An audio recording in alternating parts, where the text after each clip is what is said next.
Hello friends, नमस्कार। कैसे हैं आप लोग? उम्मीद करते हैं आप लोग स्वस्थ होंगे, बिल्कुल पढ़ाई में व्यस्त होंगे। जो लगातार अभी 4 दिन से आप लोगों के बीच में हम हैं और लगातार थ्योरी के साथ जुड़े हुए थे और थ्योरी समाप्त कर दिए हैं कल के क्लास में। तो हमें उम्मीद है आप लोगों को समझ में बिल्कुल अच्छा से आया होगा और याद भी आप लोग कर लिए होंगे। याद करना, रिवीजन करना बहुत ज़रूरी है क्योंकि ये चैप्टर है, इस चैप्टर से ही मात्र 20 नंबर का क्वेश्चन आता है बोर्ड के एग्ज़ाम में। तो हमें पूर्णतः विश्वास है आप लोग बहुत ही अच्छा से इसको तैयार कर लिए होंगे, नोट्स बना लिए होंगे या कॉपी पर कहीं अच्छा से सुसंगठित तरीका से लिखने का प्रयास कर लिए होंगे। अगर आप नहीं लिखे हैं तो हम एक सलाह देते हैं आप लोगों को, एक कॉपी बनाइए, एक कॉपी और पेन ले लीजिए हाथ में, उसके साथ बैठिए, पढ़िए और जितना हम लिखा रहे हैं आप लिखिए। वास्तव में बता देते हैं कोचिंग की कोई ज़रूरत नहीं पड़ेगी। मेरे लगातार आप साथ जुड़े रहिएगा और लगातार हम चैप्टर वाइज आप लोगों को बहुत ही बेहद तरीके से बताने का हम प्रयास करेंगे। तो बिना देरी किए हुए आज चलते हैं फिर 5वां दिन में आप लोगों के बीच ट्रिगो का ये एक्सरसाइज शुरू करेंगे और जो पढ़ाए हैं उससे संबंधित। बिना देरी किए आइए चलते हैं। ये डे 5 में आज है आप लोगों का डे 5। डे 5 में स्वागत है। यह है त्रिकोणमिति।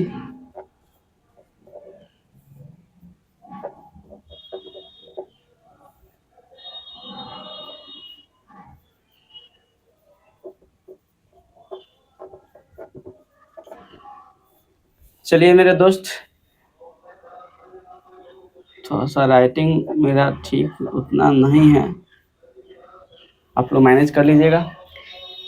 चलिए हम सबसे पहले आप लोगों को एक समकोण त्रिभुज पढ़ाए थे और इस समकोण त्रिभुज में बहुत ही अच्छा से साइन थीटा का मान, कॉस थीटा का मान, टेन थीटा का मान, कॉट थीटा का मान, कॉसेक थीटा का मान और सेक थीटा का मान निकलवा कर याद भी कराए थे, समझाए भी थे।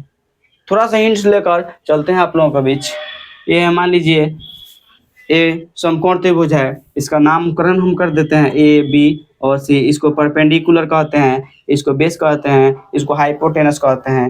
हिंदी में इसको कर्ण कहेंगे, इसको आधार कहेंगे और इसको लंब कहेंगे। ठीक है, चलिए बिना देरी किए हुए आइए एक क्वेश्चन आप लोगों को हम दे देते हैं, अपने तरफ से समझाने का प्रयास कर रहे हैं, उसके बाद हम चैप्टर शुरू करेंगे। मानिए यहाँ पर हम क्वेश्चन देते हैं,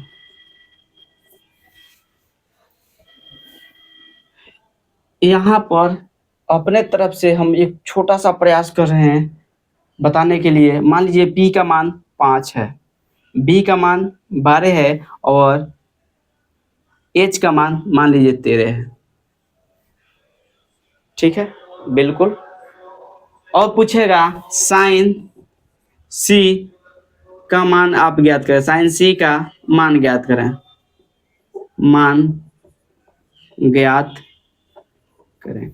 मेरे दोस्त अभी कुछ दिन पहले आप लोगों के इस पर को थ्योरी बताए थे और साइन थीटा का मान p बटा h होता है, आप लोग जानते हैं।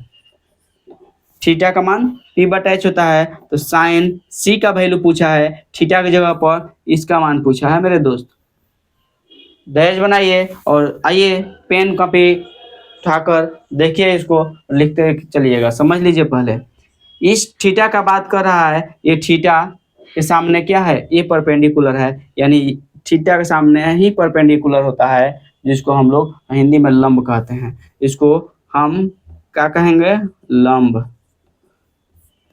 और h जो है हाइपोटेनस, इसको हम क्या कहेंगे, कर्ण कहेंगे। ठीक है, तो साइन c का वैल्यू आप लिख सकते हैं। तो p का मान कितना दिया है मेरे दोस्त, लंब बटा कर्ण, यानी इंग्लिश में हमको ऐसे लिख सकते हैं। इस साइन c यानी p का मान कितना दिया है, 5 दिया है, और कर्ण का मान कितना दिया है, 13 दिया है। ठीक उसी प्रकार पूछेगा टेन, चलिए साइन ए का भी बता दे रहे हैं, कोई दिक्कत नहीं है। साइन ए का वैल्यू, साइन ए बराबर वाट, आप साइन ए का मान बताइए। तो मेरे दोस्त घबराना नहीं है, क्योंकि घबराना मना है मेरे क्लास में, डरना भी मना है। आइए, साइन किस कोण का बात कर रहा है मेरे दोस्त? ए का। कोण ए का बात कर रहा है। अभी थोड़ी देर ही पहले बताए थे, ये कोण ए के सामने जिस कोण का बात करेगा उसके सामने का जो भुजा होगा वो लंब होगा। तो साइन में इसको लंब कहेंगे और इसको आधार कहेंगे और ये कर्ण हो जाएगा। कर्ण कभी बदलता नहीं है, खेल मात्र दो के साथ होता है और ये दो कौन है? आधार और लंब, जिसको हम लंब को परपेंडिकुलर कहते हैं, आधार को बेस कहते हैं। इतना समझ में आप लोगों को आ गया होगा। चलिए बिना देरी किए हुए साइन ए का बात कर रहा है, तो इसके सामने इसके सामने का कौन भुजा हमारा लंब कहलाएगा, यानी क्या हो जाएगा? BC बट्टा P बटा H होता है ना साइन थीटा का मान, तो ये हो गया P और H हमारा ये हो गया यानी AC। तो BC का मान कितना है मेरे दोस्त? BC का मान क्या लिए हैं? 12 बटा और H का मान क्या है? 13। ठीक है, इस तरह से क्वेश्चन आएगा। घबराना नहीं है, डरना नहीं है। बिल्कुल आप लोगों को समझ में आ गया होगा, हम उम्मीद करते हैं। एक बार नहीं समझ में आया होगा, वीडियो को बैक करके देख लीजिएगा। चलिए अब चैप्टर शुरू करते हैं आप लोगों के बीच में। इसको मिटा देते हैं।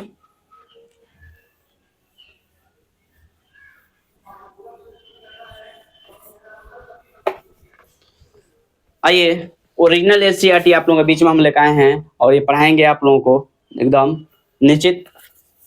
आप लोग बने रहिएगा और बिल्कुल कोचिंग की तरह हम पढ़ाने का प्रयास करेंगे। ठीक है, ये 8.1 है, आप लोग देख सकते हैं। क्वेश्चन नंबर 1, क्वेश्चन नंबर 1 है, कह रहा है ए त्रिभुज ए बी सी में जिसका कोण बी समकोण है। त्रिभुज ए बी सी बना लीजिए, बी समकोण है मतलब बी पर 90 डिग्री कोण है। आइए 90 डिग्री हम यहाँ पर ले लेते हैं। ठीक, बिल्कुल। उसके आगे चलिए, ए बी यानी ए बी का मान कह रहा है, पहले त्रिभुज का निर्माण कर लीजिए। बी यहाँ है तो एक इधर होगा। ए बी का मान कितना दिया है मेरे दोस्त?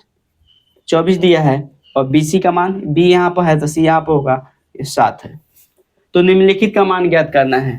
तो निम्नलिखित का मान ज्ञात करना है, एक में दिया है साइन ए कॉस ए, बिल्कुल। 2 में दिया है साइन सी कॉस सी। ठीक है, इस तरह से दिया है। बिल्कुल आसान भाषा में हम इसको समझाने का प्रयास करेंगे। थोड़ा सा धैर्य बनाइए। आइए, आप लोग पाइथागोरस परिमेय थोड़ा सा नहीं बता पाए हैं, आप लोगों को बता देते हैं। समकोण त्रिभुज में पाइथागोरस प्रमेय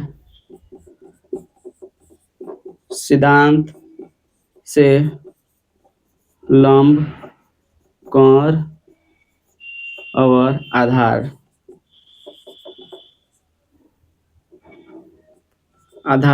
का संबंध, लंब, कोण और आधार का संबंध स्थापित करते हैं। यानी पाइथागोरस प्रमेय में होता है लंब का स्क्वायर प्लस आधार का स्क्वायर बराबर कोण का स्क्वायर। यानी इंग्लिश में हम कहेंगे लंब को पी का स्क्वायर प्लस बी का स्क्वायर बराबर एच का स्क्वायर। इसी सिद्धांत पर हम लोग काम करेंगे मेरे दोस्त। और हमेशा ये सिद्धांत समकोण त्रिभुज में होता है। कौन त्रिभुज है? समकोण। समकोण मतलब जिसका एक कोण 90 डिग्री हो, उसे समकोण त्रिभुज कहते हैं। ठीक है, तो यह है हमारा पाइथागोरस प्रमेय। आइए इससे हम h का मान निकालते हैं। क्यों? क्योंकि h का मान हमको ज्ञात नहीं है। ठीक है, आइए सबसे पहले हम यहाँ लिखेंगे, चूंकि पाइथागोरस प्रमेय से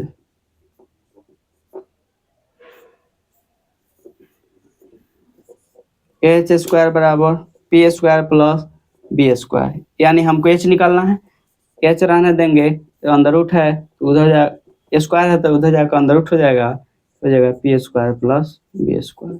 पी का मान आप जानते हैं 24 होता है, 24 का स्क्वायर होता नहीं है, और बी का मान क्या है 7 का स्क्वायर।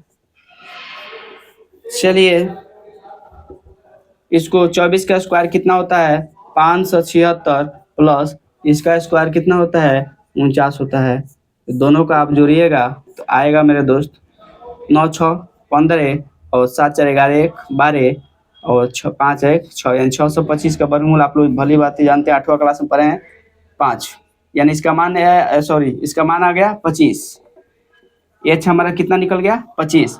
अभी आप लोगों को थोड़ी देर पहले बताए हैं उसी पर एक क्वेश्चन दिया हुआ है साइन ए, यानी किसका बात कर रहा है मेरे दोस्त, इस थीटा का बात कर रहा है, यहाँ का थीटा का बात कर रहा है। तो थीटा के सामने का कोण लंब होता है, आप लोगों को बताए हैं पीछे अभी पीछे थोड़ी देर पहले। इसके सामने कोण लंब होता है और इसको हम साइन थीटा साइन ए का मान या साइन थीटा का मान पी बटे एच हम लोग जानते हैं, जिसका मान पी इसके सामने का पी हो जाएगा 7 और पी बटा एच, एच हमेशा बदलता नहीं है सेम रहता है, यानी साइन ए का मान 7/25 हो गया। ये हो गया आंसर। दूसरा का मेरे दोस्त दिया है कॉस ए, फिर इसी कोण का बात कर रहा है लेकिन कॉस का बात कर रहा है। कॉस थीटा का मान क्या होता है कॉस थीटा बराबर बी बटा एच होता है। और आप लोग याद कर लीजिएगा फार्मूला को, देखिए फार्मूला पर ही ये पूरा चैप्टर टिका हुआ है। cos थीटा का मान b बटा h होता है। अभी हम बोले थीटा के सामने का कोण भुजा लंब कहलाता है और थीटा के जो आधारित जिस पर होता है वो आधार कहलाता है। b का मान हमारा क्या हो जाएगा मेरे दोस्त 24 और h का मान बदलता नहीं है 24/25 सेंटीमीटर।